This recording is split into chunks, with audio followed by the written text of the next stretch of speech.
မစီးဖန်နေမင်္ဂလာပါကျွန်တော်တို့မစီးဖန်နေဒီနေ့တော့ဒါတက်ကြွလန်းဆန်းပျော်ရွှင်နေကြမယ်လို့မျှော်လင့်ပါတယ်ဗျမင်းညာကကျွန်တော်တို့ကအန်ဖီကွန်းမှာလီဗာပူးကိုဒီကျွန်တော်တူဝမ်းဆိုရလက်နဲ့အနိုင်ယူပြီးတော့မထင်မှတ်တဲ့အလှည့်ပြောင်းတွေနဲ့ဒါပေါ်ပီကန်ဒီမှာဒါအပြောင်းလဲများစွာနဲ့ပေါ့ဗျာတကယ်ကိုရင်ခုန်စိတ်လှုပ်ရှားစရာကောင်းစွာနဲ့ပွဲရပြီးဆုံးပြီးတော့ကျွန်တော်တို့အနိုင်ရရှိခဲ့တာပေါ့နော်အဲ့တော့တကယ်ဆိုရင်3-1ဆိုရလက်ဖြစ်သွားမယ်အနေထားတကူမဖြစ်ဘဲနဲ့ကျွန်တော်တို့ဒါနောက်ဆုံးဒီချာကီကန်သွင်းလိုက်တဲ့အလုံးကိုသမားအလီဆွန်ဘက်ကမရှိနေချိန်မှာချာကီကန်သွင်းလိုက်တဲ့အလုံးကိုဒါကျွန်တော်တို့ဂိုးဖြစ်ပဲဖြတ်ပြီးတော့ဟာလန်ကိုဒီဆွဲတယ်ဆိုပြီးတော့ဒါတစ်ဖက်ကကစားသမားအနီကပြထုတ်ပေးလိုက်တာပေါ့နော်ထားပါတော့ဒါတွေကတော့ဒါပွဲရဲ့ဒီစိတ်ဝင်စားစရာကောင်းတဲ့တကယ်ကိုရင်ခုန်စရာကောင်းတဲ့အခိုက်အတန့်နေနဲ့ကျွန်တော်တို့ပွဲပြီးကန်ဒီမှာအနိုင်ဂိုးတွေနဲ့ဒါအနိုင်ရရှိခဲ့တာဖြစ်ပါတယ်အဲ့တော့ဒီပွဲနဲ့ပတ်သက်ပြီးတော့ဘာဖြစ်လဲဆိုတော့ကျွန်တော်တို့မန်စီးတင်ပြန်လာပြီလားဒီမေးခွန်းမေးရအောင်နော်မန်စီးတင်ပြန်လာပြီလားဘာဖြစ်လို့ဒီစကားပြောလဲဆိုတော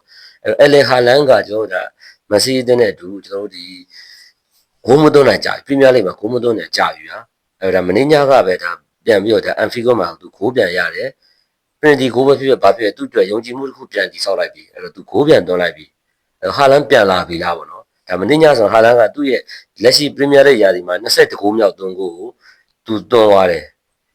ပြီးလို့ရှိရင်ဒါ6ဂိုးမြောက်ဖန်တီးမှုလည်းသူလုတ်သွားတယ်ပေါ့နော်အဲ့တော့ဟာလန်ပြန်လာပြီလားနော်အဲ့တော့သူဂိုးမသွင်းတာတော့ကြာပြီဂိုးမသွင်းမနဲ့ရက်နေရကြားတယ်ဆိုပေမဲ့လက်ရှိပရီးမီးယားလိဂ်မှာသူကဒါတော့ဂိုးစကိုရာဖြစ်ရှိနေတော့ဒုတိယနေရာစကန်မန်ဒါ18ဂိုးပဲရှိတယ်ဟာလန်က20ဂိုးတောင်ရှိသေးတယ်အေးစစ်စစ်နဲ့ခင်ဗျာပရီးမီးယားလိဂ်ရှုပ်နေဆိုယူနေလို့ရသေးတယ်နော်အဲ့တော့ကျွန်တော်မန်စီးတင်ဟာလန်နဲ့သူပြန်လာပြီလားပေါ့ဗျာအဲ့တော့ပရီးမီးယားလိဂ်မှာဒါမင်းညာအနိုင်နဲ့နိုင်ပွဲကနိုင်အနိုင်သုံးမှတ်အပြင်မှာတခြားခံစားမှုတွေတခြားရတတွေတခြားယုံကြည်မှုဆိုင်ရာတွေအများကြီးကျွန်တော်အသင်းတွေရရှိခဲ့တယ်လို့ဒါအများစုကလည်းသုံးသပ်ပြောဆိုနေကြတာတွေ့ရတယ်အဲ့တော့ဘာလဲဆိုတော့အန်ဖီကွန်းမှာကျွန်တော်တို့မနိုင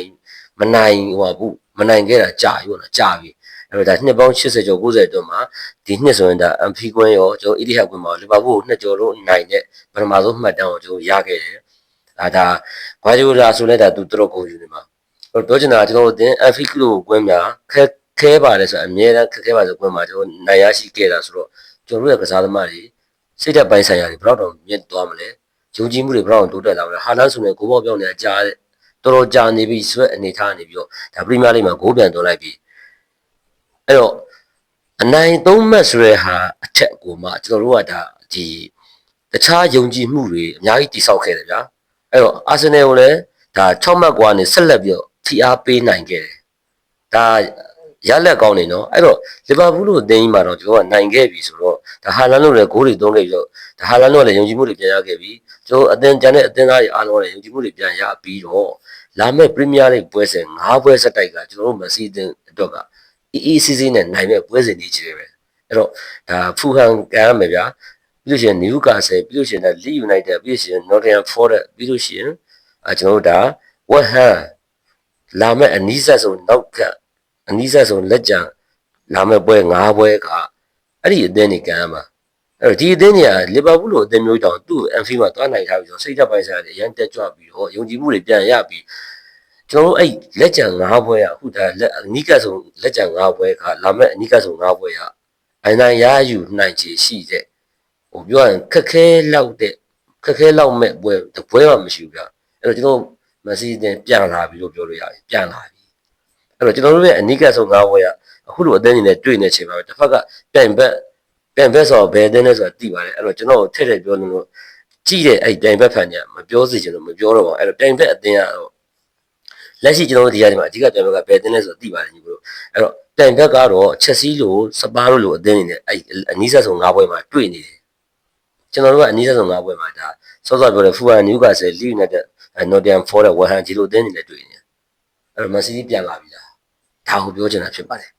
မက်ဆီပြန်လာပြီလားမက်ဆီပြန်လာပြီလို့ပြောလို့ရပြီနော်ဟာလန်ရဲ့ယုံကြည်မှုတွေပြန်ရမှုနဲ့အတူဟာလန်ရဲ့ပရီးမီးယားလိဂ်မှာ3ဂိုးတွေလည်းပြန်မြင်တွေ့ခဲ့ရပြီပြီးလို့ရှိရင်ဒါမနေ့ကကျွန်တော်တို့မန်စီးတီးအသင်းရဲ့ဒီကစားပုံကတော့ပြောရင်အားရစရာကြီးတော့အဲ့လောက်ကြီးမကောင်းဘူးဆိုပေမဲ့ပွဲတစ်ပွဲမှာဘယ်လိုမျိုးအနိုင်ရယူရမလဲဆိုရယ်အဲ့လိုပွဲပြီးကနေမှနိုင်တာမျိုးတွေနောက်ကလိုက်ကစားတဲ့ဟာမျိုးတွေကကျွန်တော်တို့အဲ့ရတာတွေမခံစားခဲ့ရတာကြာပြီဒီရာသီမှာတော့မဟုတ်ပါဘူးပြီးခဲ့တဲ့ရာသီကလည်းကျွန်တော်တို့ပုံမှန် normal ရောက်နေမှာစီးအဲ့တော့ကျွန်တော်တို့အသင်း